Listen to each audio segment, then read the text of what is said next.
Hello, I'm going to explain about the server block. A server is a computer that provides data to other computers. It may serve data to the systems on a local area network, that is LAN, or a wide area network, that is WAN, over the internet. Many types of servers exist, including web services, mail servers, and file servers. Each type runs software specific to the purpose of the server. For example, a web server may run Apache HTTP server or a Microsoft IIS server, which both access to a website over the internet. A mail server may run a program like XM or iMail, which provides SMTP services for sending and receiving the mails. A server stores entities for a length of time called the service time and then attempts to output the entity. During the service period, the block is serving the entity that it stores. An everyday example of the server is a person like a bank teller or a cashier with whom you perform a transaction with a projected duration. The service time for each entity is computed when it arrives. If, however, the next block does not accept the arrival of the entity that has completed its service, the server are forced to hold the entity for a longer period of time. The features of the server includes the number of entities it can serve simultaneously, which could be finite or infinite, the characteristics of the method of computing the service times of arriving entities, whether the server permits arriving entities to permit entities that are already stored in the server. There are many types of server. Uh, the real time examples of the server are a person who performs the transactions with each arriving customer, a machine that assembles parts in a factory, a computer that executes programs, etc. Common server use cases are modeling the processing unit in a production line application, representing the processor in a network application, etc. In Visualism, a server is one of the important blocks. This is a combination of queue plus a time delay resource. This is an active resource and also known as multidimensional resource, which means multiple queues and time delay can be defined in a single block. This block is used when the processing time is known in advance and provided along with the transaction to this block. Defining a name for the server block would be difficult because of the class or the hierarchy association. So we can use the time queue instead. It is the same functionalities and there is no name for the queue. It is used to model schedulers, processors, and RTOS. There is a special mechanism called option that models any slot based architectures such as multiple virtual RTOS, TDMAs, etc. So this server block has three ports. The first one is the input port for the data tokens or the data structures entering the queue. The output port sending the head of the queue based on the pop input value. And the third one is the reject output port sending the rejected token to this port.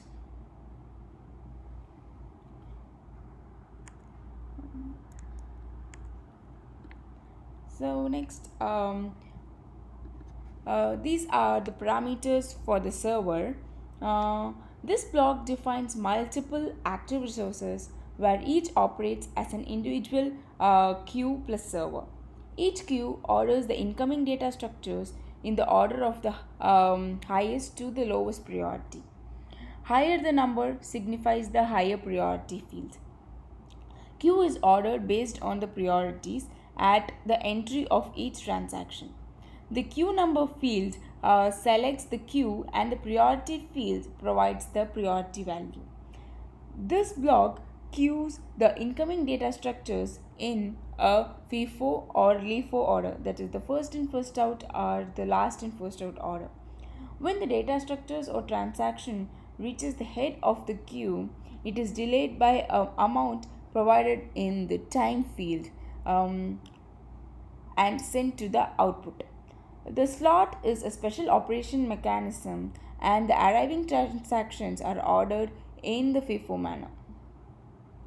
And the current queue length can be accessed using the get block status. It can be accessed by the server name underscore the length of the queue or the resource statistics block. The resource statistic blocks, this block has a block name which is unique and the queue number of the respective server is defined in the smart resource length. Then the array of the statistics of all the queue in the smart resources will be generated. The number of samples gives the number of times the statistics must be generated during the stimulation. Sim time is the end time, that is the simulation time of the model. Special queue type of the block is the slot mode. In this case, each queue is a slot. The duration of the slot is provided by the time field. It should be a double and not a field name. In addition, one can enter an array of slot times for variable size slot times for each queue. The array length must match the number of queues. Then we can take a scenario in which we have a number of queues as 5. That is, we have 5 slots.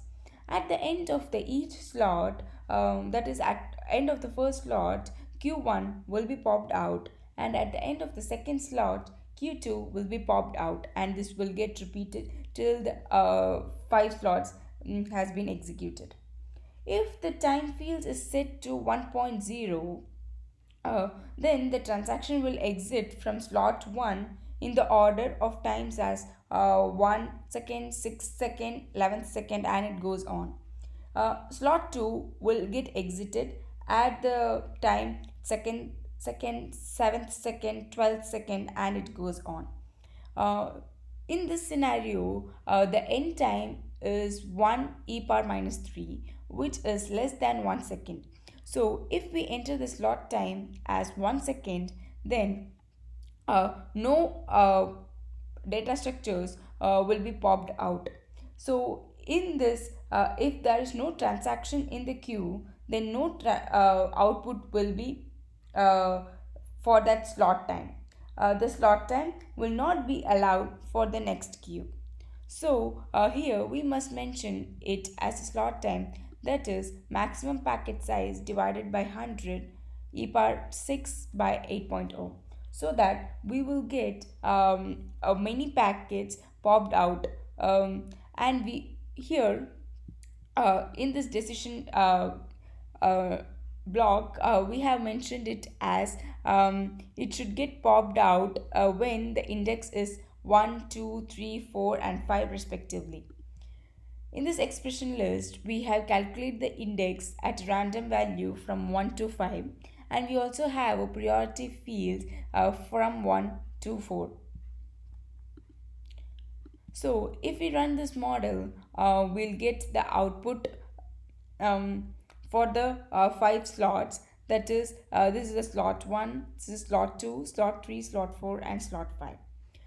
This is the output of the FIFO mode. The FIFO mode, in the FIFO mode, we are calculating the latency time. Here, we are calculating the latency time has been plotted in the time data plotter, and we are also capturing the corresponding data tokens in the text display. Now, if here we can see the number of samples as 1, and we are going and the slot time field as the slot time. So we can get the output as 5 slots, and here we will get only one statistics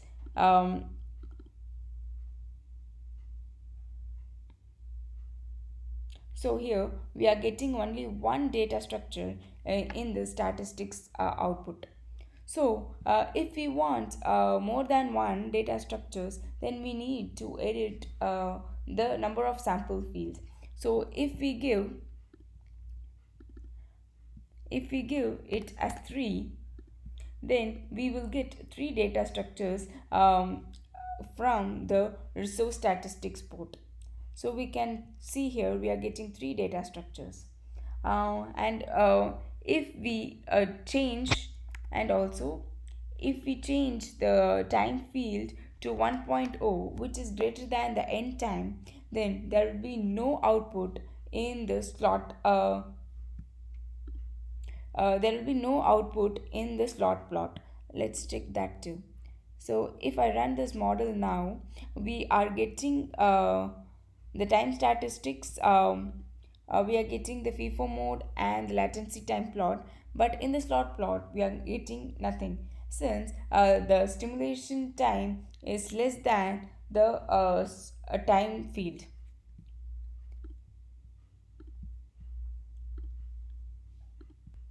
Thank you.